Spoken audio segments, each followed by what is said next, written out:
Presiden Amerika Serikat kembali mengguncang panggung politik global. Pada Januari tahun 2026, Washington secara resmi mengumumkan keputusan besar yang segera menjadi perhatian dunia internasional. Amerika Serikat menarik diri dari 66 lembaga internasional yang selama puluhan tahun menjadi bagian dari arsitektur tata kelola global. Keputusan ini disampaikan langsung oleh Gedung Putih dan dilaporkan oleh kantor berita internasional AFP pada Kamis 2026. Langkah tersebut bukan sekadar koreksi kebijakan, melainkan sinyal tegas tentang arah baru diplomasi Amerika Serikat yang semakin tertutup, selektif, dan berfokus pada kepentingan nasional semata. Dari total 66 lembaga yang ditinggalkan, sebanyak 31 merupakan badan di bawah naungan Perserikatan Bangsa-Bangsa, sementara 35 lainnya adalah organisasi internasional non-PBB. Gedung Putih menyatakan bahwa seluruh lembaga tersebut dinilai tidak lagi sejalan dengan kepentingan nasional Amerika Serikat.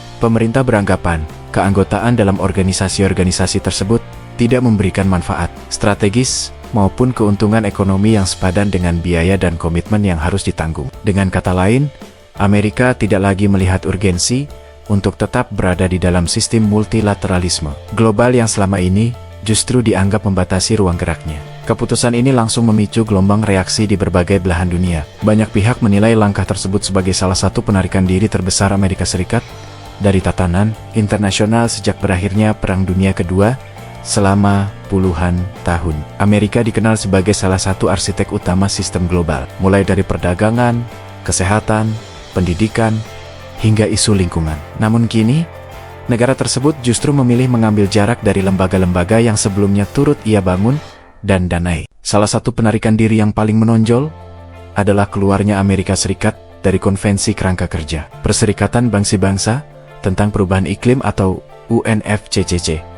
Konvensi ini merupakan fondasi utama bagi seluruh perjanjian iklim internasional, termasuk Perjanjian Paris yang selama ini menjadi acuan global dalam upaya menekan laju perubahan iklim. Dengan keluar dari UNFCCC, Amerika secara de facto memutus keterlibatan strukturalnya dalam seluruh kerangka kerja iklim global. Langkah tersebut bukanlah kejutan sepenuhnya. Dalam sejarah kebijakan luar negeri Amerika, beberapa tahun terakhir, sikap skeptis terhadap agenda iklim internasional telah berulang kali ditunjukkan. Pemerintah Amerika menilai kebijakan iklim global seringkali membebani sektor industri, energi, dan manufaktur domestik. Komitmen pengurangan emisi dianggap menghambat pertumbuhan ekonomi, mengancam lapangan kerja, serta melemahkan daya saing industri nasional di tengah persaingan global yang semakin ketat. Selain isu iklim, Amerika Serikat juga menarik diri dari sejumlah badan PBB penting lainnya. Salah satunya adalah Dana Kependudukan PBB atau UNFPA, yang selama ini bergerak di bidang kesehatan reproduksi, kependudukan, dan hak-hak perempuan.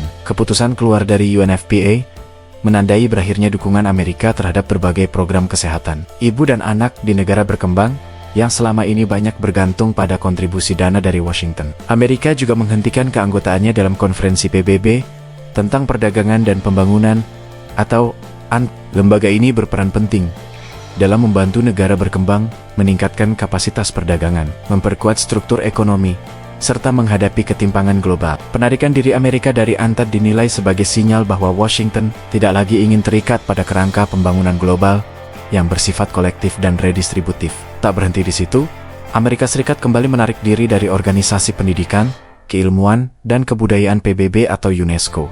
Keputusan ini mengulang langkah serupa yang pernah diambil sebelumnya. Pemerintah Amerika menilai UNESCO kerap dipolitisasi dan tidak mencerminkan kepentingan serta nilai-nilai Amerika. Padahal, selama bertahun-tahun, UNESCO memainkan peran penting dalam perlindungan warisan budaya dunia, pengembangan pendidikan, dan kerjasama ilmiah lintas negara. Penarikan diri dari Organisasi Kesehatan Dunia atau WHO juga kembali dilakukan. WHO selama ini menjadi garda terdepan dalam penanganan krisis kesehatan global, termasuk pandemi, wabah penyakit menular, dan penguatan sistem kesehatan di negara-negara miskin. Pemerintah Amerika menilai WHO tidak efektif, terlalu birokratis, dan dinilai gagal merespons krisis global secara cepat dan transparan. Keputusan ini kembali memunculkan kekhawatiran tentang kesiapsiagaan dunia menghadapi ancaman kesehatan lintas batas di masa depan.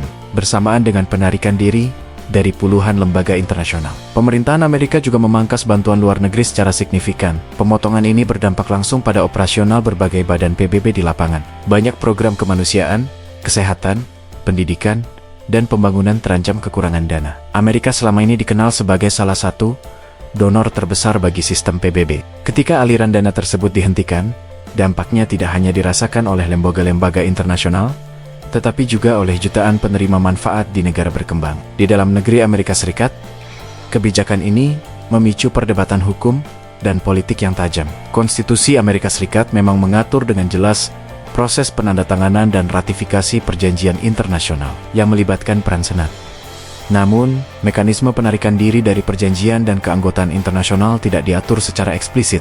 Hal ini membuka ruang perdebatan mengenai sejauh mana kewenangan presiden dalam mengambil keputusan sepihak terkait kebijakan luar negeri. Pendukung kebijakan ini menyebut langkah tersebut sebagai wujud nyata prinsip America First. Mereka menilai sudah saatnya Amerika berhenti menjadi mesin pendanaan bagi lembaga internasional yang dianggap tidak efektif dan tidak adil. Menurut kelompok ini, sumber daya negara seharusnya difokuskan untuk kepentingan domestik, mulai dari pembangunan infrastruktur, penguatan industri nasional, hingga perlindungan tenaga kerja Amerika. Namun, para pengkritik melihat kebijakan ini dari sudut pandang yang berbeda. Mereka menilai penarikan diri massal dari lembaga internasional justru akan melemahkan posisi dan pengaruh Amerika Serikat di panggung global. Selama ini, kehadiran Amerika dalam berbagai organisasi internasional memberi Washington kekuatan untuk memengaruhi aturan, standar, dan arah kebijakan global. Dengan mundur dari meja perundingan, Amerika berisiko kehilangan pengaruh strategis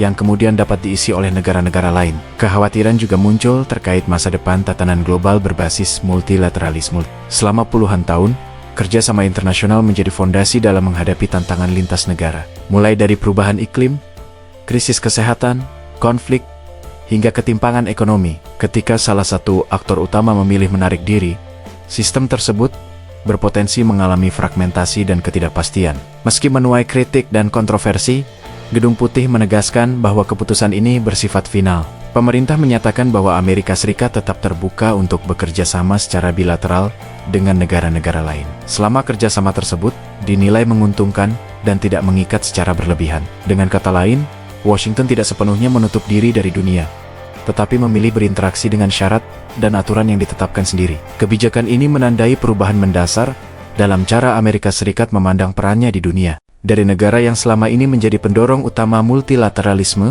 Amerika kini mengambil posisi yang lebih transaksional dan pragmatis. Setiap komitmen internasional akan diukur secara ketat berdasarkan keuntungan langsung yang dapat diperoleh. Bagi dunia internasional, langkah ini menjadi pengingat bahwa tatanan global tidak pernah statis. Pergeseran kebijakan satu negara besar dapat memicu efek domino yang luas. Pertanyaannya kini bukan lagi apakah dunia akan berubah, melainkan seberapa cepat dan ke arah mana perubahan itu akan membawa sistem internasional. Amerika Serikat telah memilih jalannya sendiri, dan dunia kini harus bersiap menghadapi konsekuensi dari arah baru diplomasi tersebut.